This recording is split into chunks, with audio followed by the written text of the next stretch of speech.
Hello, you beautiful bastards, and welcome to my so-called show. Once again, this Thursday, I talk, me and my guest talk episode 5 of The Penguin. And I will say this is a show that seems to really be cranking up the fucking danger and not letting anything slip by. This is a very good episode, and this is a show that is really getting fucking better there. I guess Toxic should be on with me very soon. He's just setting up, but so before I bring him on, I will go through the plot of this episode. So it continues off from episode 4, where the Penguin has been rumbled by the Maronis and basically fucking giving away his secret that he killed Alberto in front of Sofia. Victor has come back to save his ass. They have now left Sofia to die. And now the episode begins with them escaping the Maronis. So now,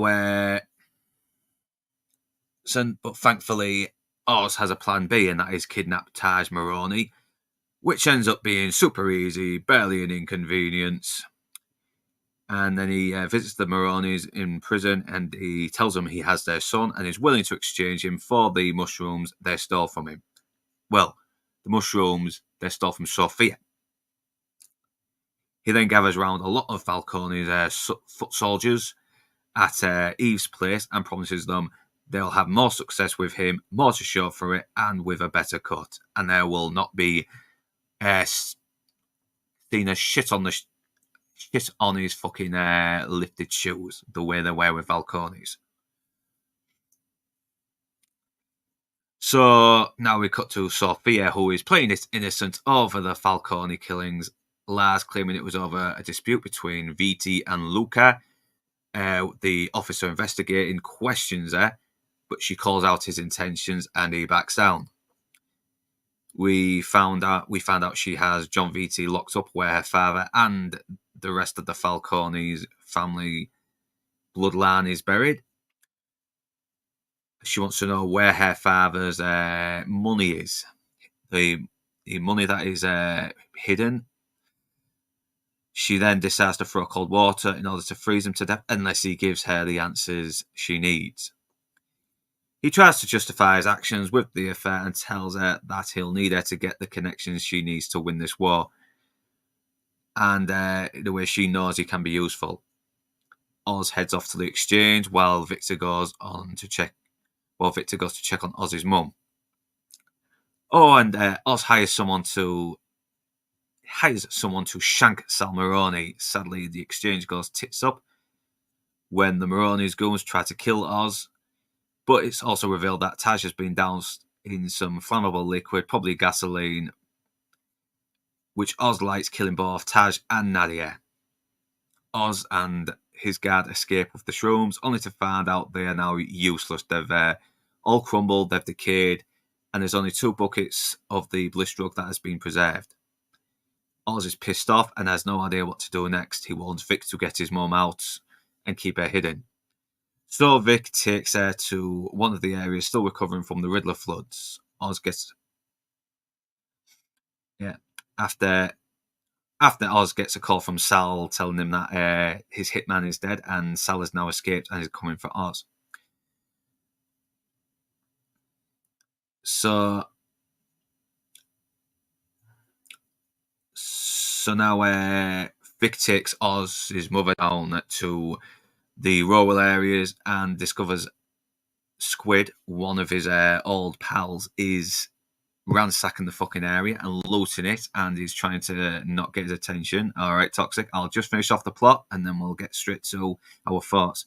Dr. Rush visits Sofia. He confesses he wants to be with her when she asserts her power. And it's looking like Viti is Sofia's right-hand man. Sofia seems to be the boss now, and Viti has promised and gathered a lot of Falcone's foot soldiers or outside allies that were not taken in by Oz. She tells them they will be looked after, just like Oz has done with the others, and not treated like pawns. VT kind of comes across like he's undermining it, so Sophia fucking guns him down. Sophia then shuns the Falcone name and chooses to be named Gigante after her mother. Oz goes back to his girlfriend to help escape with him. She tells him that she's not going to go with him, leading to Oz to break down. She comforts him and tells him he will get back on top, but for now, she's going to keep him at bay, so to speak. Sal, knowing his wife and son are dead, is visited by Sophia, who offers for them to work together in order to seek revenge against Oz and maybe become one big happy fucking gangster family. Although suspicious, it's looking like he may take it off her. Oz heads to the hideout with some equipment and tries to comfort his mum, but it's looking like he still can't please her. He has a heart-to-heart with Victor about his brother, and scrambling through his coin collection, he finds a token for the underground trolleys that have been abandoned, giving him an idea. He and Vic head down to the tunnels where the trolleys remain, is some kind of trolley graveyard, so to speak. And because how dark and humid the place is, it seems to be the perfect place to grow more shrooms and get their fucking progress to take over the city back on track, while A Forest by the Cure plays. But the generator bursts before the credits, so could this be a sign of a bad omen? Hey, Nix, how you doing, man? So yeah, thanks for joining me, Toxic. How you doing, man? I'm good, man. Great synopsis. Great evaluation of the episode. Yeah, stumbled a little bit though, but that's my Nah, you fucking did great. thing, man. Nah, you did great. Did great, man. Yeah, so I will say this episode is really cranking up the fucking tensions a little bit more. It's really escalating its progress, and we're seeing our characters evolve even more. It's we are not seeing Oz and Sophia playing it safe now, playing nice in order to get the drop on their enemies. Now both the covers have been fucking blown, so now it's now they have no choice but to go to head on face. What's the term? Head face on in the struggle to regain. Yeah, in the struggle to gain power over Gotham, so to speak. And we are seeing a little bit more of Dr. Rush's intentions towards Sophia. I know I might have called him Dr. Rossi by accident, but that's the actor's name, isn't it? So I do apologise there. And once again, we are seeing more and more that Oz can still adapt, even when it's looking like things are going up shit's creek. But he still comes across a few setbacks. I've heard it said that adaptation and flying by the seat of his pants is kind of like Oz's superpower. Yeah, he seems to be very good at it. He still gets his setbacks, but he's also found another way, maybe around it, that where he can gain the upper hand. And Sophia, once again, she's playing the chess pieces. I think even Sal Maroni is obviously suspicious of her but at the same time, he knows he's going to need her as well, because he needs it's like the enemy of my enemy is my friend at the moment for him. Same thing for Sophia. So even though they don't trust each other, they know they're going to work together, but they're going to end up trying to kill each other once one of them's outserved their usefulness. Yeah. Yeah. So once again, great episode. I like how Victor is really starting to get into it a little bit more as well, and we'll have to see what's happening with the next episode. I'm really looking forward to it. I bet I know we're gonna get to see a bit more Clancy Brown, who's not in jail. There was a couple of problems. I still think the Sal Maroni escape felt a little bit rushed, because he's kind of on a prison in a fucking island. He kind of got out of there pretty quickly, didn't he? He did. Yeah, I had an issue with that as well. But I mean, do you want to get to that when we get to our nitpicks area of the episode, or do you want to discuss it now? I think we can talk about that now as well. If maybe do like the nitpicks and then get on to what's great. Anyway, I've already established what I think is great about it. Anyway, but yeah, we will hear your opinions now. Yeah, I had an issue with that. I was like, okay, so he just, they did I don't like that off-screen thing, where they just, it seems like lazy writing, where something happens off-screen and they're just like, oh yeah, by the way, I escaped and I made it back to, they did the same thing in the Nolan trilogy, especially with the third movie. So I'm not a huge fan of that. I know that it's a comic book trope to do that, but I'm not a huge fan of it. And I don't need to No, see every single detail. But I mean, tell me something. Give just like one line of dialogue that says, oh, yeah, I still had the contacts with the so and so family, and they're always good at get once you have a way, they're always good at getting you yada yada yada. Like one line of dialogue would have fixed that yeah, whole thing. I know, because I think there probably was a scene that showed it a bit, but it just took up too much time in the episode. But like you said, still a little line of dialogue. Maybe reshoot the scene and add that dialogue in just to sort of Sure. like make it a little bit plausible. Yeah. Yeah. Other than that, though, I mean, no big gripes from me per se. Like I said, I after coming off a tour de force episode with four, there was some stuff that I would have preferred a little bit more with Sophia, as far as could she really, just say, "Hey, this is my new last name. You guys are all working for me now," and they would just go for it.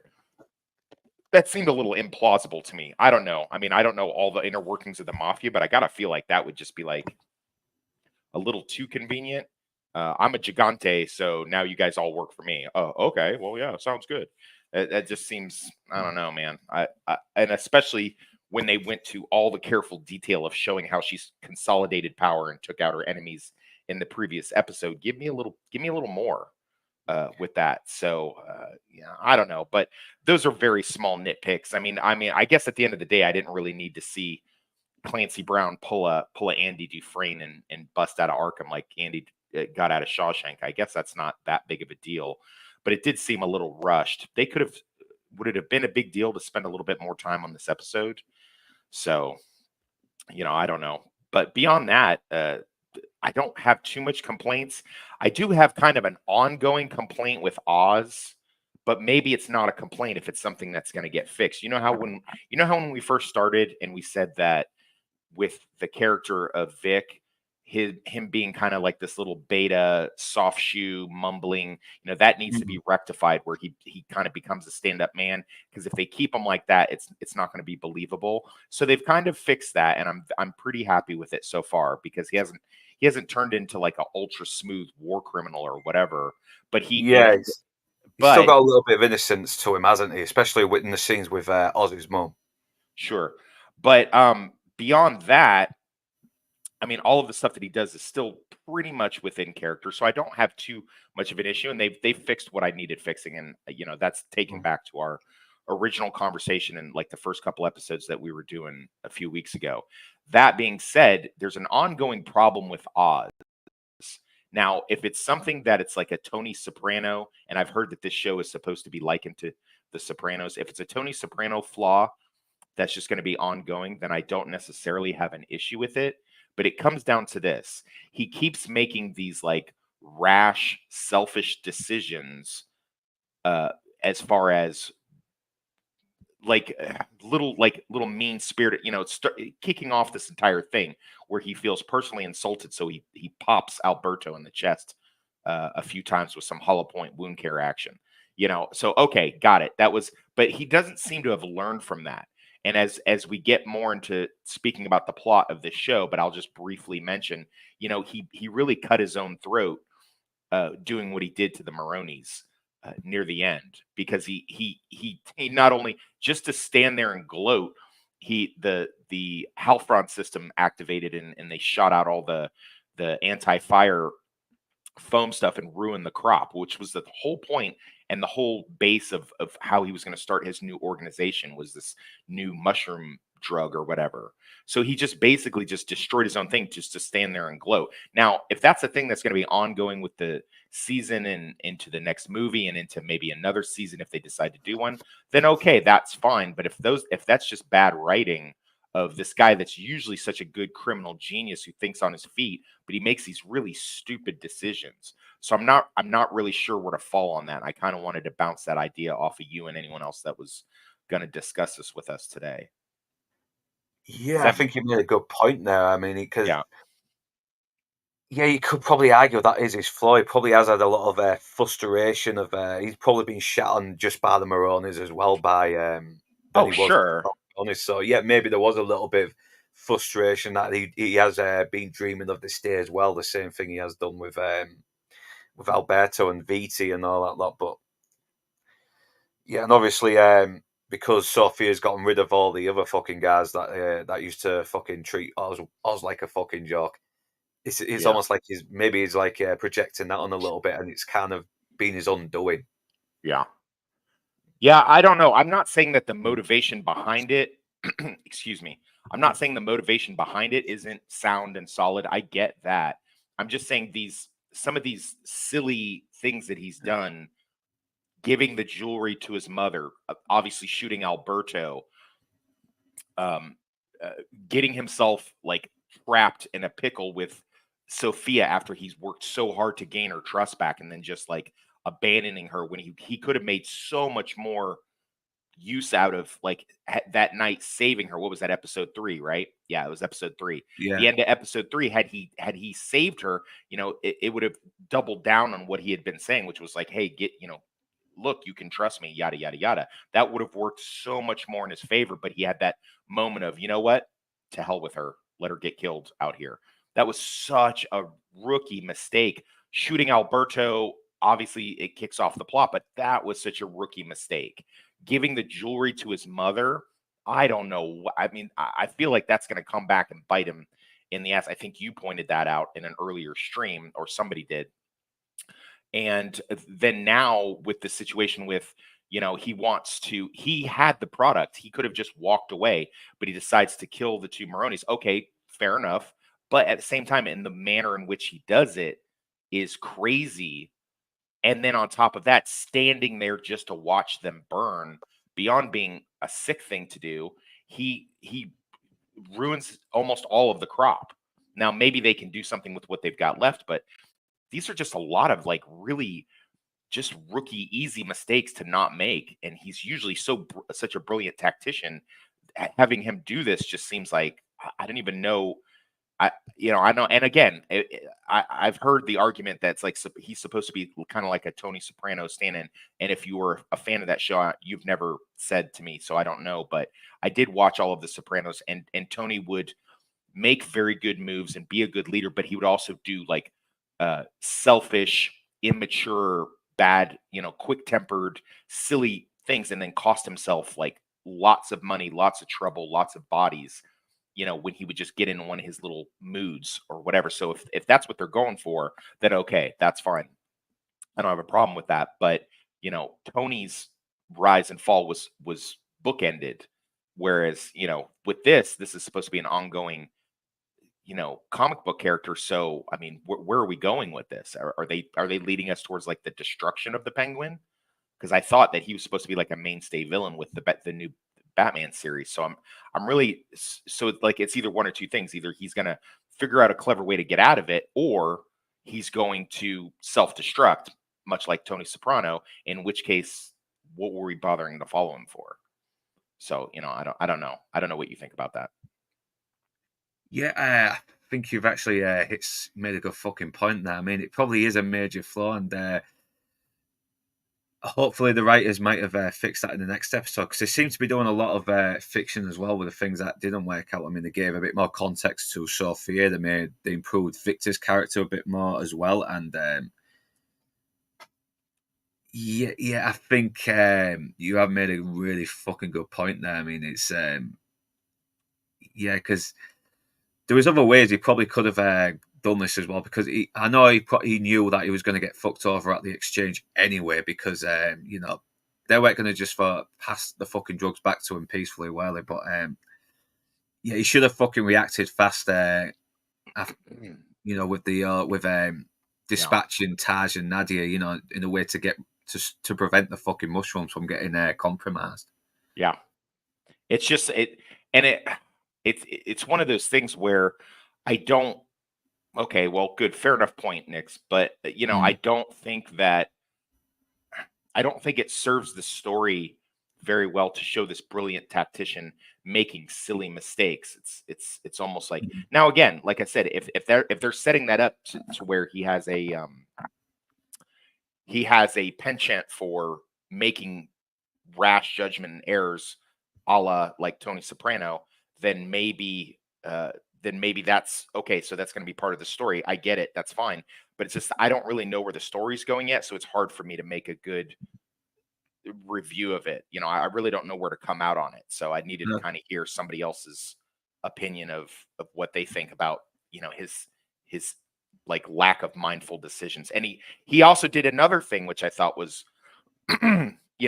more to his temper. I realize that Vic's stutter is frustrating sometimes, especially in a emergency situation. But did he not in a previous episode tell Vic, don't ever let anybody interrupt you and mess with you about your stutter? And then he does that very Yeah. same thing to Vic when he wants to get information about his mom. Now, granted, stressful situation, I get it.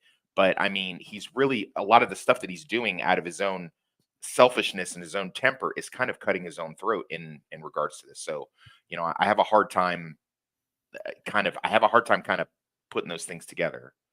So, Yeah, like even though he's really a really good tactician, is he a little bit? Do you think the pressure could be getting to him a little bit here? Maybe a little bit. I don't maybe know.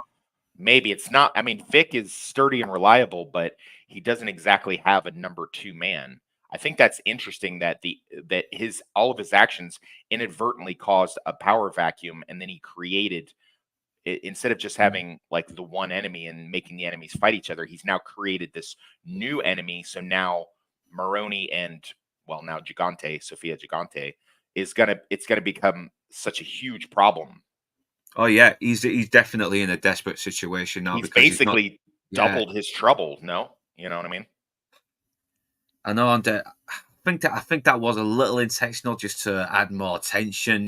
To really crank up the danger that this character is in and see how he gets out of it. But I think there were a couple of things where they probably could have rewritten it a little bit more plausible, for lack of a better word, Yeah, especially for his character. But we are still seeing him adapt and still finding a way out of it, even though there's a lot more fucking shit piling on him.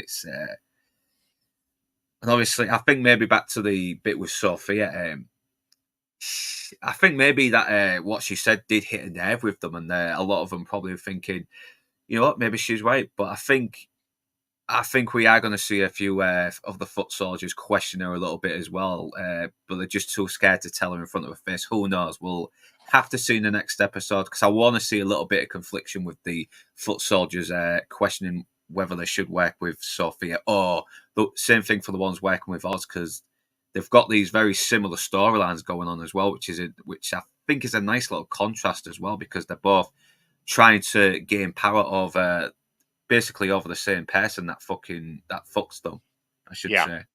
I mean, they both have like these huge motivations against him too. Whereas Mm. Oz just wants to survive and rise to power.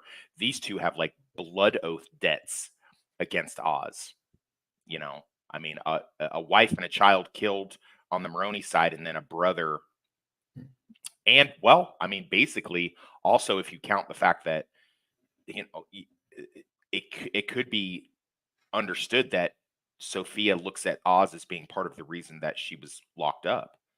You Oh know, yeah, he even admit he fucked her as well, because he could have remained quiet, but no, he had to go fucking snitching to Falcone though, didn't he? yeah, Yeah, but I think there was another thing that I thought was a nice little change as well. We do kind of see VE humanize a tiny bit, but at the same time, you're wondering, is he lying to Sophia just to sort of like play on his sympathy a little bit, though, to get to sort of like cut him some slack, maybe? Because yeah, because he's just as much of a scumbag, and I mean, a couple of episodes ago, he was calling her a spoilt brat who got what she deserved, hmm and now he's saying that she's not just some spoilt brat. Now she really is someone to be taken seriously. yeah, I know.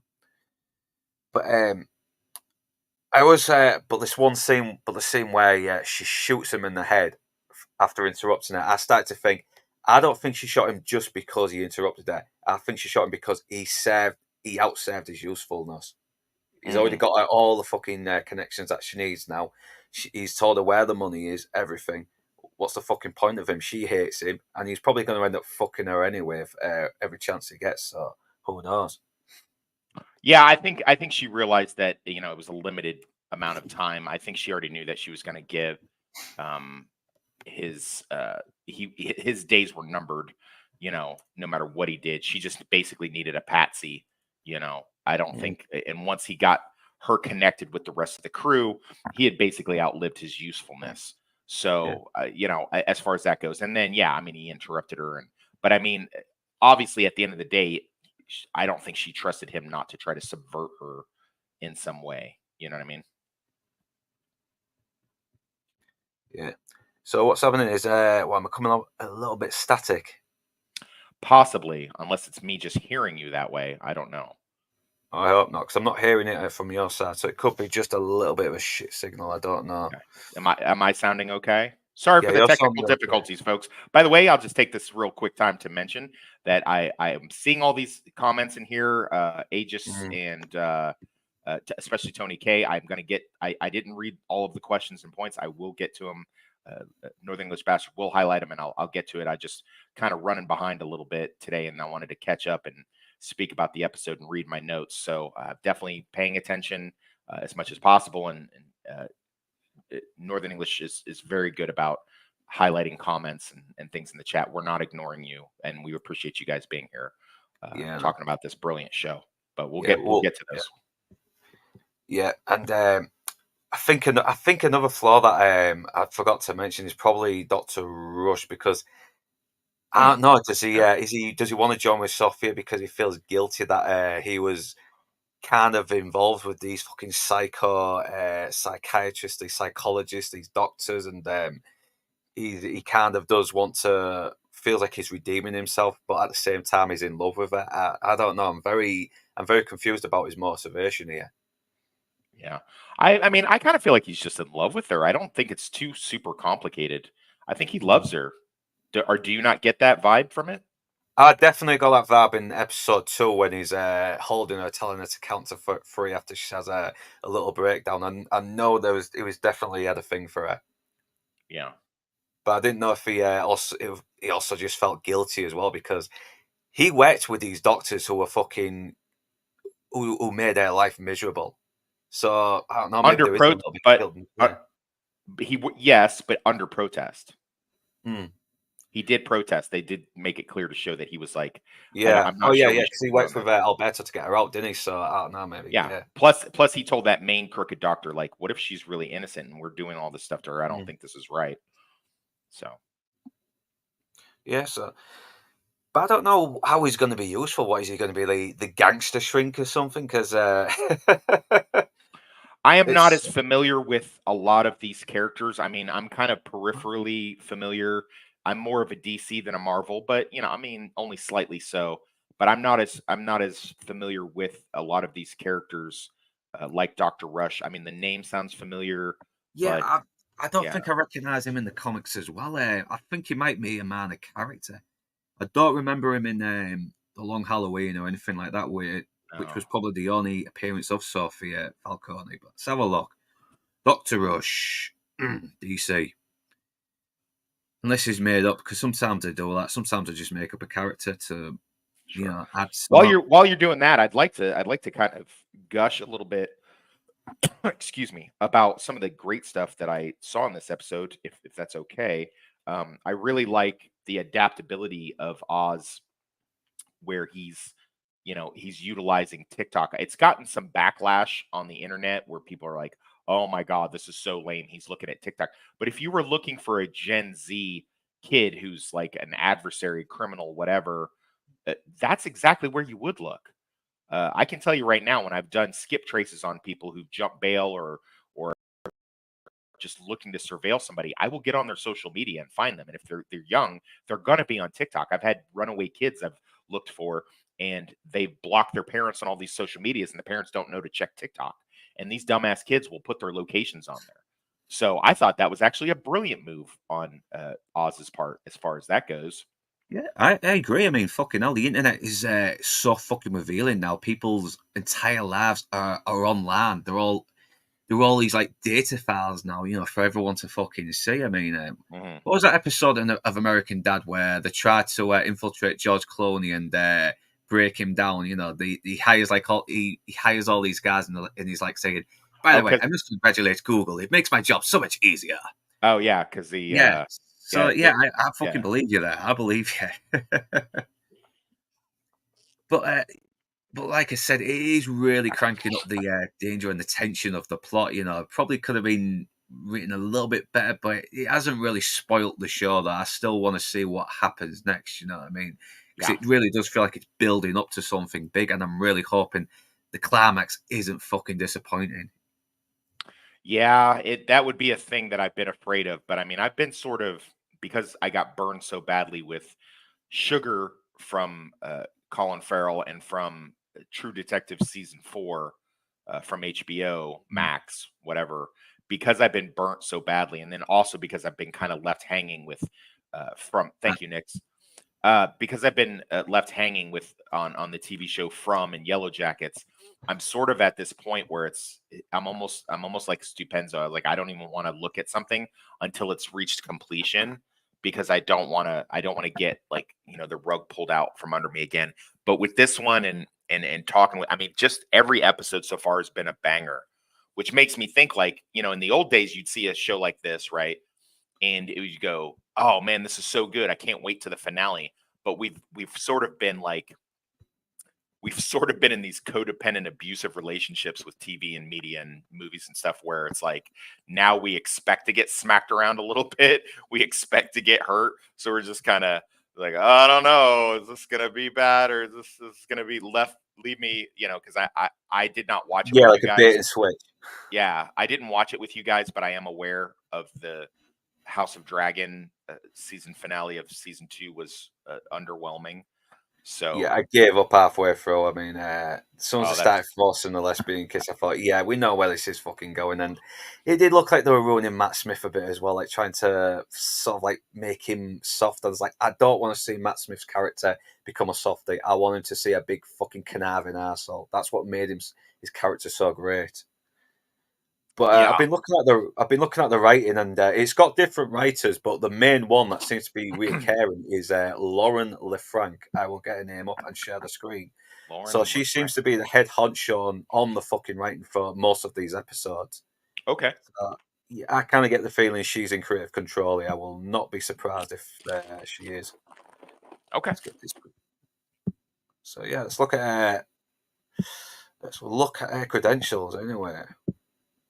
Okay, by looking. Beyond that, even though I given him crap about it, as far as like what he did at the end, at the climax of the episode, Oz with burning the Maronis alive.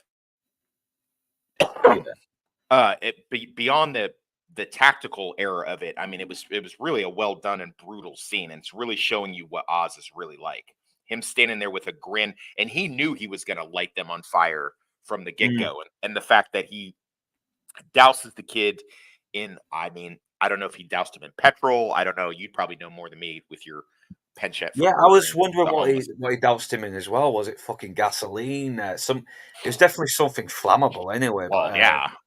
What But exactly? Turpentine? Who knows? yeah, But it's got to have been something odorless though, because if it was fucking gasoline, they would be smelling that shit, wouldn't they? you would think so. I know. But also, did you notice the way, because he had his legs bound together, so he kind of had to waddle. That created that kind of snail trail of uh, you know, flammable lubricant, which led to, so he Yeah, was I able to was do that. wondering that as well. I was actually wondering that. Okay, how come it left the trail? I mean, instead of just little drops. So yeah, okay, that's a nice little detail there. Also, it works. It also, you could headcanon that it works. He's kind of this guy who who had probably made fun of him, and was one of the people calling him Penguin. Now he's waddling like a penguin to his death. Mm. Oh yeah. Plus, he's a big obnoxious fucking TikToker who's got a rich family that's fucking spoilt him way too much. Of course, he's gonna. So yes, I'm looking at the credentials of this. Right, she's actually written some good shows. Agents of Shield was actually very good. I didn't watch the final, but I did enjoy it. 2013 to 16. Yeah, she did well. I never Show saw Agents. I never saw Agents of Shield. Is that still going, or is that over? I think it's stopped now, but the first series did start off a little bit rusty, but it got better halfway through. And we even had Bill Paxton halfway through the first series. Did they really? Yeah. He was pretty fucking good in it, man. Who did he play? Yeah. But because it kind of it's set during Marvel Phase 2. It's set in between them. So yeah, while all those movies are happening, the Agents of Shield are happening at the same time. But okay. Yeah. So yeah, I never really caught any of that. I meant to get into it, but I never got around to it. So yeah, there are still some nice little details here as well. And from what you said, well, I'm on the wrong one here, wrong episode. Homecoming. But I do like we are seeing a VT not as cocky as he was earlier. I mean, he's been this really fucking horrible bastard, and now he's just this. He's kind of fucking starting to turn into this whimpering pussy. And I will say this: his death scene was fucking great, though. Let's get this up. Yeah. So this guy was in the movie, right? Or I don't know, but he had this fucking voice as well. I'm sure I've seen him in other things, though. But it's got that really hoarse voice. Yeah, somebody said that to me, that he was in the movie, but I don't remember him in the movie. Yeah, I have to watch the movie again. It's been help us out in the chat. Does this chief of police guy in the movie or what? Let's have a look. You are roboting when switching images on Internet Movie Data because of the memory leak the website had. That probably is it then. That probably might be it. So yeah, what do I unshare my screen then? I don't know. But but like Nix is saying here, yeah, we are past the halfway mark of this series, and so Penguin needs to cement his story. Yeah, because we've got all these foot soldiers now, haven't we, at the moment? So what new characters did they introduce? Nobody. I mean, just side characters. Nothing. We didn't introduce anybody significant in this one, did we? Yeah, it could be meaning the foot soldiers, maybe, because who knows? We probably might get to know them a little bit soon. Who knows? That's what I'm guessing anyway. I also like the fact that Sophia's speech to her men is pretty close to the speech that Oz gives to his guys. You know what I mean?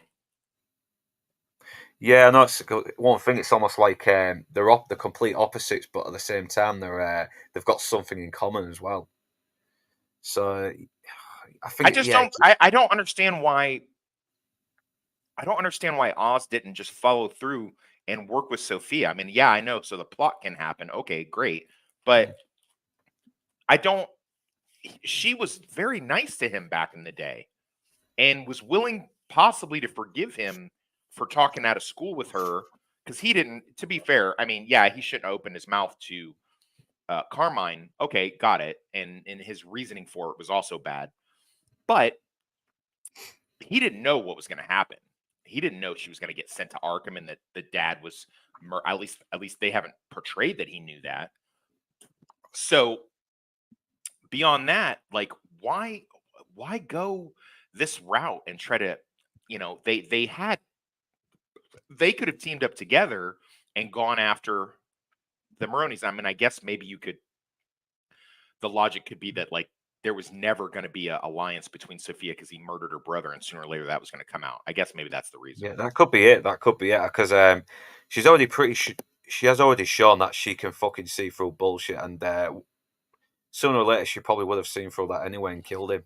He hadn't got out. Who knows? And maybe he wasn't thinking like he should, which probably does harm his character a little bit more as well. If because he's shown to be thinking on his feet a bit, hasn't he? So.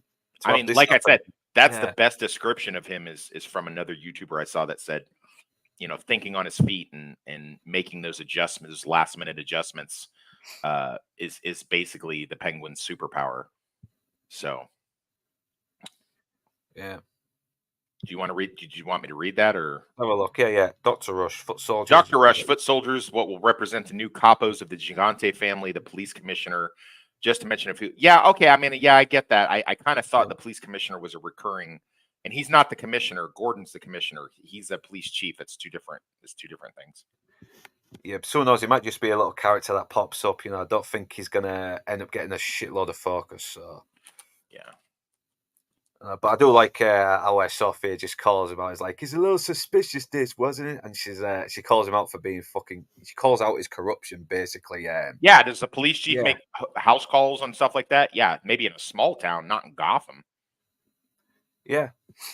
So yeah, of course he's got a fucking personal agenda in this, hasn't he? It's because he's lost the guy that's giving him fucking kickbacks, so he's probably going to look for a good way to squeeze more money out of this fucking family, isn't he?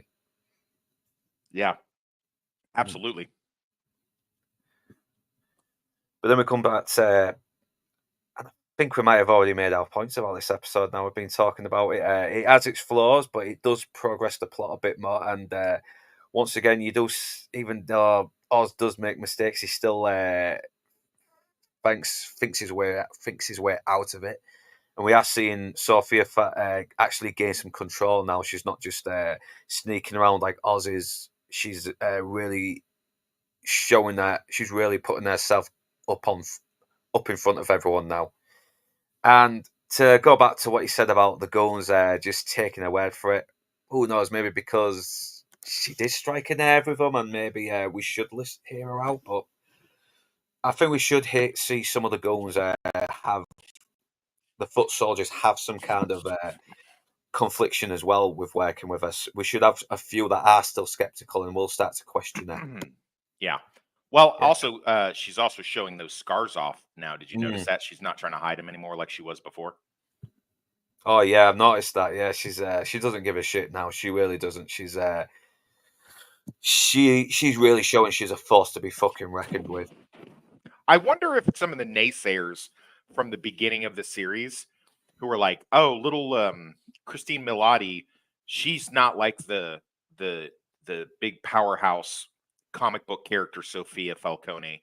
She's not, she can't live it." I wonder if they still think that, because I never had a problem with it from Jump Street, but I'll tell you what, I heard a lot of, rumbling. Oh yeah. And then I'm like, yeah, me personally, in real life, would be petrified to see Sophia Falcone. If she walked into the room, you know what I mean? Like, if she walked into this room right now, I'd probably poop myself. I'd be like, whatever. I'd be like, I want to stay on your good side. I mean, yeah, she does get a lot of focus, but she's not a girl boss. She's still relying on other people to help her to get where she needs. She still relied on Viti, who she fucking hates, to get more of the underappreciated crooks that Falcone hired, but never really saw as anymore, but fucking hired thugs, and that's it. Yeah. And, it's it's not like she's walking around like picking up, Batman and throwing him around or something like that. I don't know if she even does that in the comic. Maybe she does. I have no idea. Yeah, but I mean, can't remember if she did or not. I mean, she probably would do in the fucking comic style, the fucking size of her. But but this version of her is just horrifying. Like I said this before. I'll say it again. She's like an Anton Chigurh, female little Italian hot Anton Chigurh. She walks into a room, you're not sure who's going to walk out alive with her. And the best part is she wasn't like that. They turned her into that. Yeah, exactly. I know exactly. I said this with Bandad Menace last week. Yeah. She was like, they're like the Falcones are like a family of Frankensteins, and she's the monster they created, and now she's killed their creators. It's well said. I know, and it could be because you see her in the last episode, she was really fucking well adjusted. She looks like she was just trying to do something nice, help her women with depression who commit suicide. But then she gets mentally fucked. She's getting shock treatment all the time. She's been dehumanized. She's broken down. And and they did the greatest thing in this is my pet peeve with storytelling. They gave us show don't tell. They didn't you didn't have some guy off screen going, they gave her electric shock therapy in there and really turned her into a deadly monster. They just showed it to us. They showed this ongoing progression of her descent into madness. And then we saw that after 6 months. So then you add 9.5 years onto that. And it's like, I mean, dude. I Like know. it's yeah. I know, and I know, and they really do make you feel the fucking trauma she's going through in such a short amount of time. And by the time that's done, you actually feel like you've had 10 years of fucking being driven insane. Yeah. And like I said, I don't think there's anything else I can go on about this. It's got a few little problems, all, but it progresses the plot, and it Mm. does crank up the tension a little bit more, and it does get us a little bit more. It does give us more to look forward to in the next episode. It does feel like it's building up to something, and so yeah. So we will move on right now. So favorite character right now, I'm still gonna say Sophia a little bit because she's. I Okay. know I'm repeating myself, but she just plays it so That's fucking okay. well. But if Yeah. I had to say something, yeah, Yeah. No, definitely. So just for this episode, or like cumulatively up to this episode.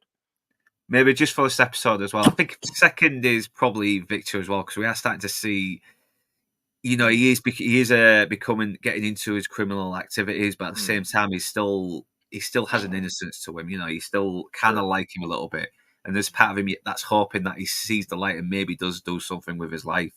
Yeah. But Yeah, yeah, no, I'm gonna give this one to Penguin, to Oz, because mm, we got to see so many different sides of him. We got to see the wartime machinations. We got to see his whole, I want to be mm, beloved by the town, the way that this crime boss was back in the day. I want to make my enemies suffer in the ways that they made me suffer and humiliated me, which he did to his own detriment in some ways, and watching him consolidate control, watching him lose control, watching him gain it back again. Just mm. it's just I cannot credit Colin Farrell enough. Just a few more episodes of this, Colin Farrell. I'm going to tell you, I'm going to forgive you for that abomination that was Sugar. I'm Yeah, almost ready to forgive you. I'm still a little sore about it. I blame Vex Electronica more than I blame you, because to be fair, you were an actor getting a paycheck. You were doing what you're it's someone else tricked me into watching it knowing I wouldn't like it. So, fair play, but I'm not letting that go anytime soon. yeah. But I do still love Colin Farrell in this role, even though I did start to hate him after he fucked off Sophia after that big speech saying, I fucked you. Could you ever forgive me? It's like, oh, yeah. you bastard. You almost had me. You almost had me. Yeah, he's really duplicitous, and Oh, yeah. He's a two-faced cunt. He really is. it is very interesting to see a show with the protagonist. I don't, and I can see now, like when they first started, people started rumblings about, oh, it's a Sopranos type. I'm like, man, stop. Like they always want to do that. Like, oh, watch this fantasy show. It's a Game of Thrones type. Watch this thing. It's a Stranger Things type. Or watch, like, come on, man. A show is a show is a show. That being said, I'll eat my words a little bit, although I didn't publicly denounce that. But I will just admit that these were my thoughts. I was like, all right, come on now. It's not The Sopranos just because it has the mob in it.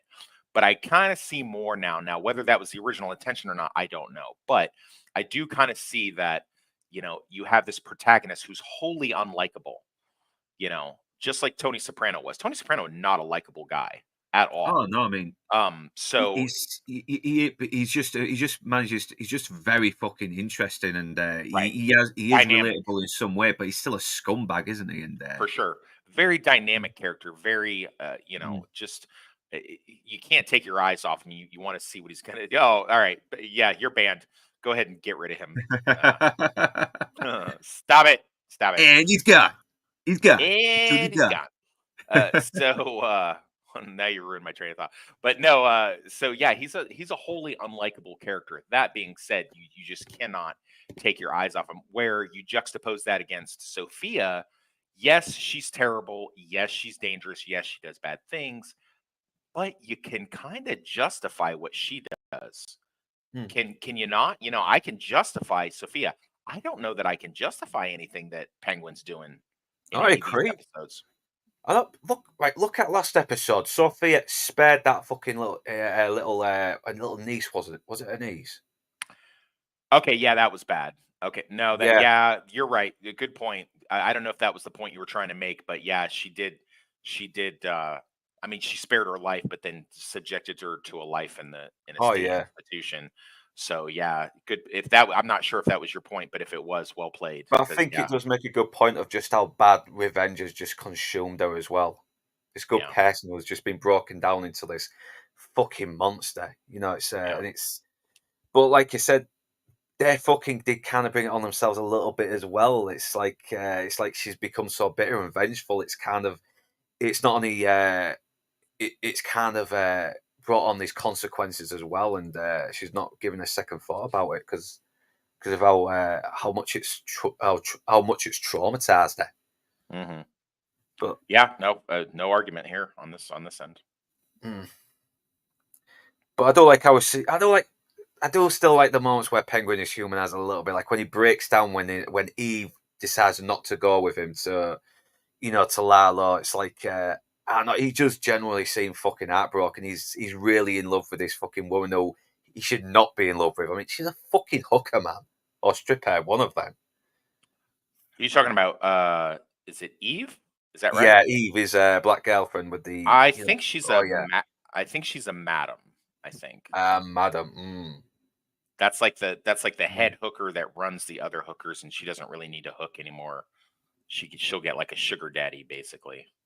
Yeah, and it's like you said, these are very these are very bad characters, but it's the performances that fucking sell it though, and you can't help but want to follow these characters on where the on where they're trying to get. Hmm. I know it takes a really fucking good show with some good writing to make me root for fucking people who are total scumbags. Hmm. Yeah.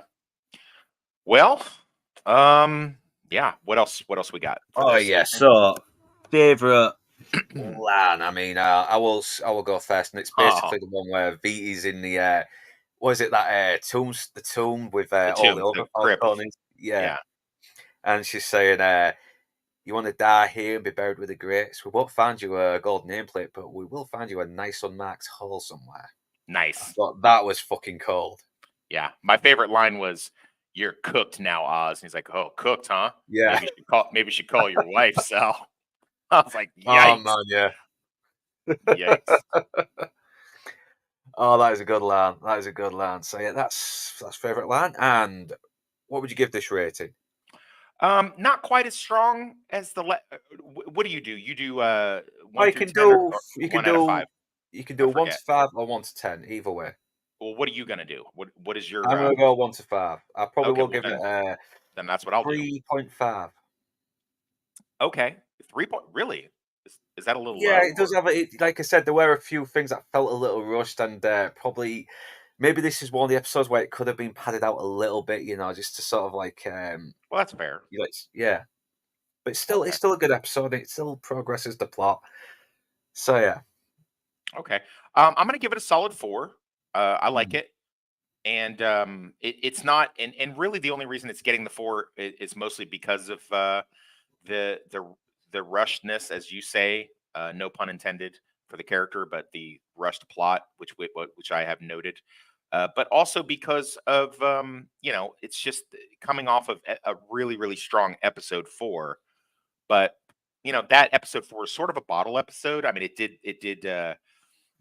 it did line up the plots of the previous and the next, obviously, but it is into and of itself a episode that really gave us, the background and showed us how we got the Sophia that we got from the Sophia that we had. So I did really, and just a real tour de force performance from Christine Milotti. So the last one was like, I don't remember what you and Fandad gave the last one, but I feel like you guys gave it pretty high marks. I gave Yeah, it we five do. out of five. Okay, so yeah, so after a 5 out of 5, really hard 5 out of 5, sliding into this plot-driven one where like there's a lot of stuff happening does pull it down a little bit, but not so much so that I certainly enjoyed the episode, and I like the little Easter eggs and nods and the little stuff I was able to find. And yes, I swear I only watched the episode the one time. I promise you. I know it seems somebody asked in the chat how many times did I watch the episode, but that no, just the once. But totally sober, and I was sitting there I had my notebook out. Me and my girlfriend were watching it, and I just had my notepad out and was writing down little stuff that I caught. So, but yeah, 4 out of 5, solid, and a solid 4, a real solid 4.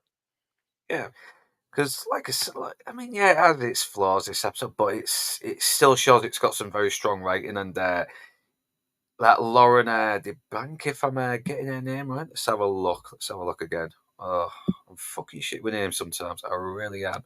Is that the writer? Lauren Lefranc, that's it. Yeah, so yeah, she's Lauren Lefranc. If you are the fucking head creative here with the writing, good on you. You were right. You were doing some really fucking good stuff here, and please keep up the good work. I really do appreciate it. We all appreciate it because we were really expecting this show to suck balls, and thankfully, it doesn't. But I think there's one thing I always forget to do when I do these, and that is read the comments a little bit more. So yeah, there was a bunch at the beginning that I missed because I was catching up to you. So yeah. So yeah, we'll start with got Nick's saying hail already, and yeah, Tony K as well. Always welcome. What do we got here? Yeah, Lord Toxic. Are you satisfied with the show so far? And yeah, you've already answered that. Planning on reviewing the trailer next week. I'll send you a link to watch for free. Oh yeah. Yes. Please, if probably you're talking to you anyway, because he's probably talking to you anyway. But still, Tony K, if you don't mind, send it to me as well if you want, and I'll because I actually do want to check it out. Well, I found out recently about Tony K is something that he does. He messaged me. He said that he said one, he specifically does not do interviews. He said that. So I've kind of shut up. Yeah, I've realized that with Lance as well, because he's tried to get him on, and he seems a very private person, and I don't blame him. He is. So there's that, and then also he will hop on a stream just to say hi really quick, and then he'll bounce out. So he's probably not here, but if you are still here.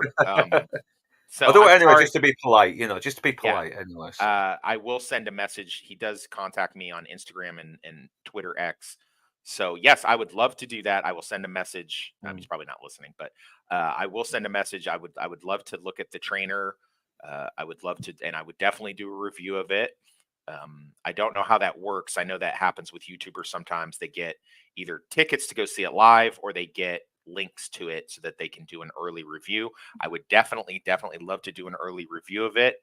And no, Nix, he doesn't do promotional interview. He's literally only ever done one interview.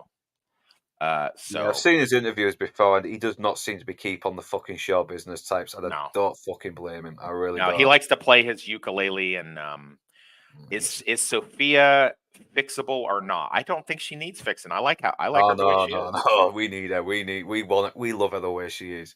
Yeah, she's good the way she is, I think. A woman that crazy, she's going to be fucking wild in bed, man. Oh God.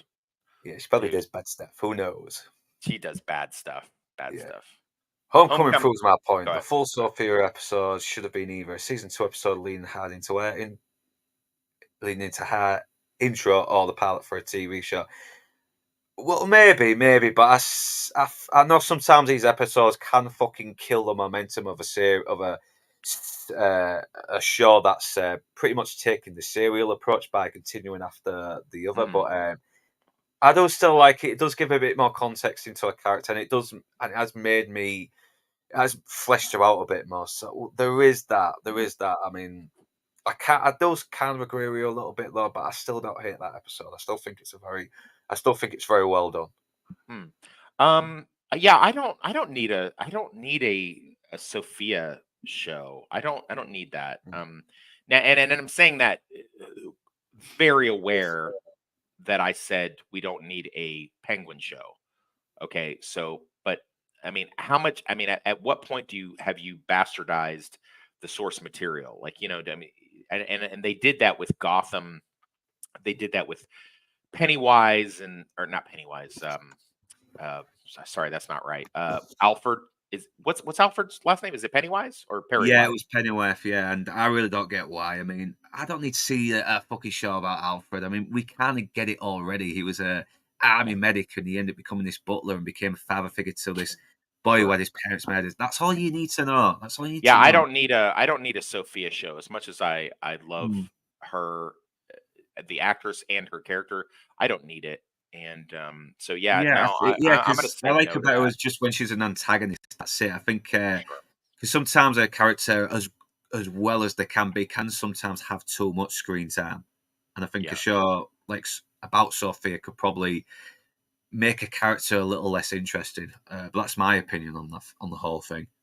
Yeah, I don't need that. I don't want it.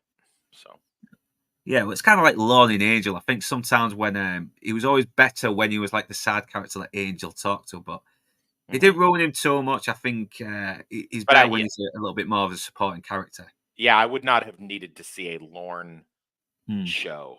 Like that's I don't need that. Side characters are side characters and villains are villains for a reason. Hmm. So sometimes it works when you do something a spin-off. Sometimes it does not. In this case, with the Penguin, it has worked. I'm hearing rumblings from Colin Farrell's camp that he's not going to do a season 2 regardless. So because he doesn't like all the prosthetics and whatnot. So which is Yeah, totally valid. Totally yeah, valid. yeah. No, So knows. Maybe it's best just to end this on one season and not get bastardized on the season right. two. I mean, I guess it'll always greatly depend. Money talks and bullshit runs a marathon. Oh But yeah, the other you know, price. yeah, everybody's got a price. God knows I do. So, but I don't know. I don't know what they're gonna do. I'm just, I'm gonna be if they did this a one and done, and then it led into the next Batman movie. I would. Good point, Nix. I would definitely. I'd just be okay with that. I'd just be fine with that, and less is more as Yeah, far as that goes. that's all right. Yeah, I don't have much else to say about this particular episode unless you have a question or anything. No, no, we'll just read more of the comments anyway because I always keep forgetting to do that, and I always feel like I'm being a bit rude to my friends here. Yeah. So I think he's not the Penguin yet. He's still building him up into a super villain. Yeah, I think we've established that point already. So okay, we'll be able to watch the live stream in its entirety at work. But man, this episode was nice. I don't feel like it was better than episode 4-3, unfortunately. Oz is cold blooded. Oh yeah, well he's a fucking gangster, man. Yeah, those guys that what's that term in what's that line in Goodfellas? Even if you didn't get out the line, you got fucking whacked. Hits became a hazard. Mm. Yeah. I think it's going to be episode 7 called Top Hat, which might make the full on switch. Ooh, Hmm. switches in focusing more on Penguin or more on Sophia. Hmm. I have to say, oh yeah, easy lemon squeezy. Yeah, have a good day at work. Episode 4 took its own time to tell the story. This one felt a bit rushed at points where it lost me. But yeah, we have especially with Clancy Brown as Sal Maroni escaping fucking Gotham Alcatraz. Hmm. I hadn't considered a lot of these points toxic. How many times Yeah. did you watch the episode? I Just the think I once. watched it twice. I watched it twice. Oh, did you? Yeah, just the once. Yeah, just in case. And I still always miss something though. I always miss something. Though. Hmm. I keep a notepad by when I know we're gonna do a review on something. I'll keep my Yeah, I need notepad to out. do that. I need to do that more. I don't keep a notepad, and I have actually been sticking a little bit more closely to the notes. So I have gone off a little bit. I need to really fucking focus more on that shit. We're past the halfway mark of the series, and they still introduce new characters. So Penguin needs to cement his story. He has been getting a lot of focus in this episode. Yeah. So I Has he can't wait not done until the that? end. Do you feel Yeah, do you feel he has not cemented his story? yeah. Or No, I mean, I did at first wonder where all these fucking other gang members were coming from. I was like, wait, what's happening here? And then, oh yeah, these are like the hired thugs that Falcone just fucking paid and then tossed away when he didn't need them. So. Hmm. The liquid took me out of it, so he didn't smell. He was sucked from the truck, yet the fire didn't go backwards from where it came from. Yeah, there's a bit of lapse of logic there, unless you can correct me here. I cannot. I think that's makes sense. It's a valid Yeah, yeah, gripe. that would have blown the fucking truck up. So yeah, there is a few little things I say. Yeah, I think that kind of justifies my 3.5 rating a little bit there as well. So, but that's my take on it though. Yeah, when switching images, isn't it? Yeah, so yeah, got I to be think we got careful the on that. I think we got the rest of these. Mm, yeah. Never seen the movie. It's good. It's good for the most part. It's good for the most part. It's still a pretty good fucking This show is making me kind of want to rewatch it now, so I yeah. can pick up some of the plot points that I may or may not have missed. So when this show completes, I may go back and revisit the Batman. And honestly, I've not watched it since it was out in the theater, and I just watched it the once, and I didn't I didn't dislike it, under any circumstances, but it wasn't super great. Vic's Mm. childhood enemy. Yeah, Oh, Squid. okay. Yeah, Okay. yeah. And, he's already caught him fucking trying to sneak his mum into a condemned building. So yeah, he's going to be a bit of a fucking hassle as well. Hmm. I didn't But think of one, oh that. yeah, there was one question. As soon as they found the abandoned trolley graveyard and so it was the right place to grow the shrooms because it's dark and humid and dank. Soon as they turn as soon as they mention that it'll be the best place before the credits hit, the fucking generator goes out. Now, do you think that's going to be a bad sign? Ugh. I mean, I definitely had. I should have added these to my complaints. When we were talking about our gripes with it, because I did mention this to my girlfriend. It wasn't significant enough to write it down, but I was like, so that one little generator is going to power all of this, and fuel goes bad. So unless somebody brought in a new generator, that if that thing was there when Oz was a kid, that thing would not work, and it certainly wouldn't work to the effect that it would, because after like 2 years, gas goes bad. So there's one problem, and then another problem is, uh, let's assume that maybe someone at some point came down with another generator. Okay, whatever. That one generator is not going to power that whole thing. So, and I don't know if this little Ninja Turtles 2 Secret of the Ooze layer is a good plot. I mean, when he was like, "Hey, take my mom and go somewhere they won't look," he goes right back to his old tenement thing, and he's like, "Hey, good idea." I don't know that it was a good idea. If I was trying to hide out from these people in Gotham Mafia, I would go to like Nebraska or something. You know what I mean? Like, why? Yeah, and I get it. He can't do that because the plot needs to happen. But I mean, still, at least come up with a reason why he couldn't do that. Yeah, I Have was the kind of kid. wondering that as well, especially in the neighborhood where his childhood enemy is probably fucking looting the place. And yeah, Yeah. yeah, so that's going to cause some trouble. That, but it's like he's. I mean, because I had my complaints about him telling his girlfriend about working with, about actually telling her that his boss is a fucking gangster, and Hmm.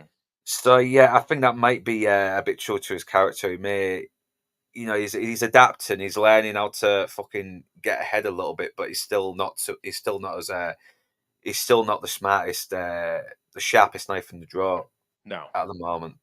But it probably might evolve into someone who could be that. Mm. But that is another little thing that's making me question Victor a little bit. But we'll see how the rest of the series plays out, and who knows. Yeah. So I'm still holding up for episode 7. I hope the title name will finally launch him in his real villain role and not made capo driver foot soldier. Well, he is definitely making fucking moves, and he is definitely making his mark and attracting a lot of fucking attention. And he's definitely making enemies. So who knows? It's good. Mm. We'll have to see how he prevails from here. From here. Yeah. But you need to understand, she was not showed as someone who matters in the marketing, and having just the casting before the show launched told us nothing. I don't know. Maybe that makes her a bit surprising. A surprisingly good character. I don't know. I mean, at least she is written well, though. She does a good victim in other movies, same here too. But that switch to madness was a pleasant surprise for us. Yeah, I fucking agree, man. But they have given us enough context to, she's had 10 years in a fucking mental asylum, being mentally tortured. So Yeah. it does make sense for a character to be the way she is. Oh, for sure. Oh, they've totally justified that. I have no issues. I have zero problems with how they have established the backstory of Sophia and her villain origin, as the kids like to say, her villain origin. I have zero problems with that. They've done Yeah. that flawlessly. Better than they do most movies. And they did it Oh in no. one episode on a spin-off TV show on streaming. They did it. So I have no problems with that. Well done to the writers for that. Yeah. So what are your notes, Lord of Toxicity? What do you mean? What are my notes? Those I don't know. Nick's my notes. I write down the notes, and those are the things that I'm saying.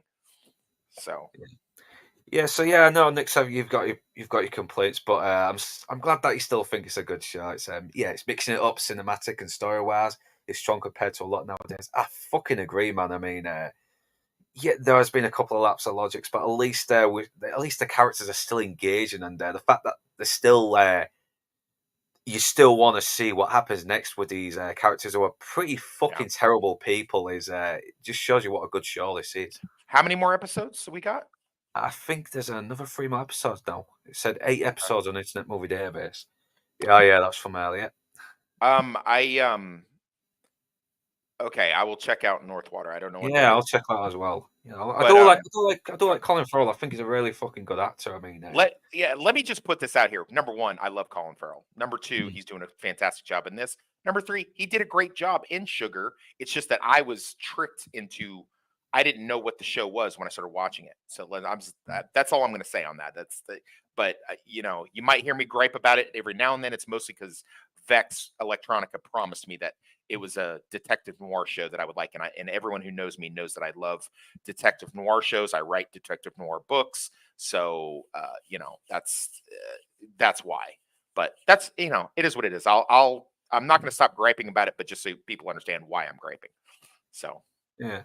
Well, I mean, as good as this show is, I mean, every good show's gonna have its fucking problems. Even as someone who's a fan of The Sopranos, there was a couple of episodes where I thought, okay, I could skip this one. I mean, I could lose this, yeah, nothing would be missed.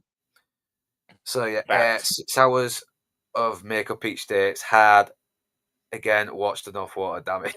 All Okay, right, yeah, we'll check I that got it. out. We'll I check got it. that out. If it's on my Plex Pass, I will watch it.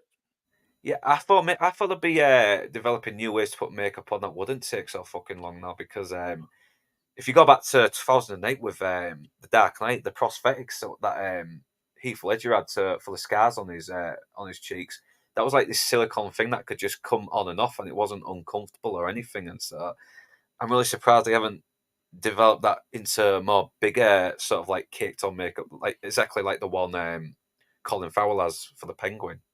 I don't know, but I think it's damn brilliant what he's doing. So Oh whatever yeah, yeah. the thing is, Yeah. it's I mean, worth it. fucking hell, you would not know that was Colin Farrell. You Yeah. wouldn't. I It's remember back when they showed back in 2020 when they showed the preview on uh they have a name for it. It's something they do in October where they talk about I think Warner Brothers, all the stuff they have coming out or whatever, and they talk, or DC, it's like DC Night or something, and they talked about, and they showed the first trailer for the teaser trailer for the Batman, and like people were like, "That's Colin Farrell." Some people were like, "That's Colin Farrell there at the end," and everyone was like, "Nah, it can't be." yeah, I saw that as well. It was really surprising, but I was a little bit disappointed that he wasn't one of the main villains though as well. But but at least we are getting to see a little bit more of him here. So yeah.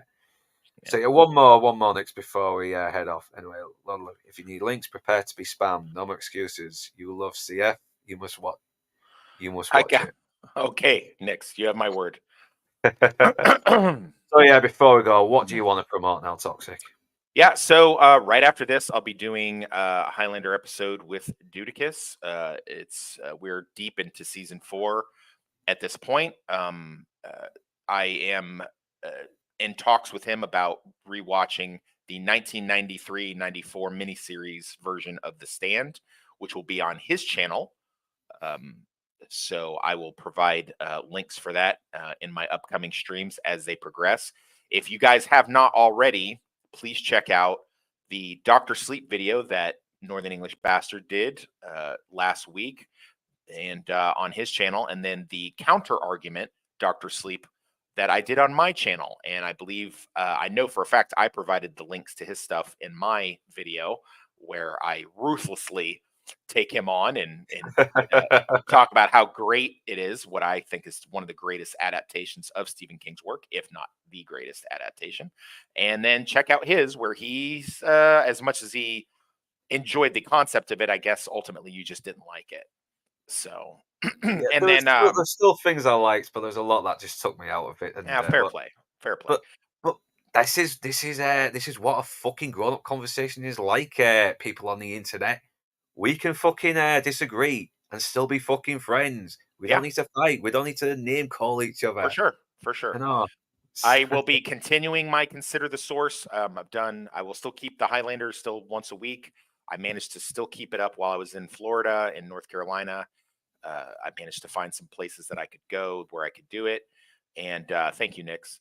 But I had promised to have more Stephen King Consider the Source during spooky season. I'm a little bit behind. I've only done 2 Stephen King videos for Consider the Source. I will get at least 3 more out before Halloween happens. I've been invited to do a couple different things for Halloween. I am going to be just dressing up as Jesse Plemons' character from Civil War. And so I don't know what we're going to do. I hope we get to do something cool like we did last year in or around Halloween. I don't know what the other guy's schedule is, but I'm definitely interested in that. And yeah, I caught your top 10 spooky villain guys that you did video last night. I enjoyed it immensely. Kudos for putting in a Buffy villain, Glory. And oddly enough, I'm gonna put this comment on your video, but you put her in there right after the 2 Terminators, and most people, I've heard another reviewer say that Glory is sort of like the Terminator in that show, like she's just like unstoppable. Oh yeah, I can see that. Yeah, she just happens to be a bit more sexier and a bit more cattier. Facts. Yeah. Doctor Sleep is not. Oh, okay. I see what you did there, Nix. Okay, cool. That's fine. So yeah, like I said, I've just got my top 10 scary bastards out, and I was going to do a top 20. There's still loads I wanted to talk about, but I thought it's already going on to 30 minutes. I don't want it to go on even longer. And yeah, no, it makes sense. Yeah, so I probably will do another top 10 scary bastards part 2. One day again, probably next year. But I've still got a few written down that I haven't recorded and edited yet, so who knows? I can save that for next year. So it'd be cool if we could get the gang back together to do a losers lounge for Halloween. I would, yeah. Blue Collar's got his bus. He's back with the buses, isn't he? Yeah, but he's come on, Blue Collar, you freaking come on, man. You can come on. Yeah, you're spending so much time at the bars, and I see you playing video games on there, and you jump on other people's streams. Let's get the band back together for a losers lounge. We haven't done nothing since July. Come on now. I make time for it, and I've traveled 7 states, and I still made time to jump on Stupenzo's streams a couple times and keep up with Highlander. Come on, bro. Let's start. Everybody in the comments, start shaming Blue Collar. Start messaging him. We need to put his contact info, and I have his phone number if you guys want to call him. This is where his sister lives. Get his sister. He'll cooperate. Yes. We're evil. But yeah, that would be, if we can do something for Halloween, I really would like to show off my costume. And I'll try and do something. Because usually Halloween's like a day where me the wife just sort of like spend a bit of time together. But I will try and see if we can do something before Halloween. Yeah, at least before Halloween, anyway. Well, fair enough. We'll figure it out. So yeah.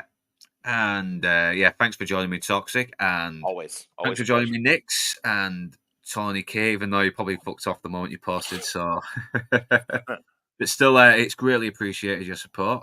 Ages and Easy Lemon Squeezy, thanks for joining us. Who else has joined us? And no, and that's it. So whether you beautiful bastards are Northern English or not, thanks for joining us. And if you wish to further support this channel, then the links will be in the description below, and please support Lord of Toxicity. And right now that's me done, and I am off to the pub. Thanks for joining us, and you take care.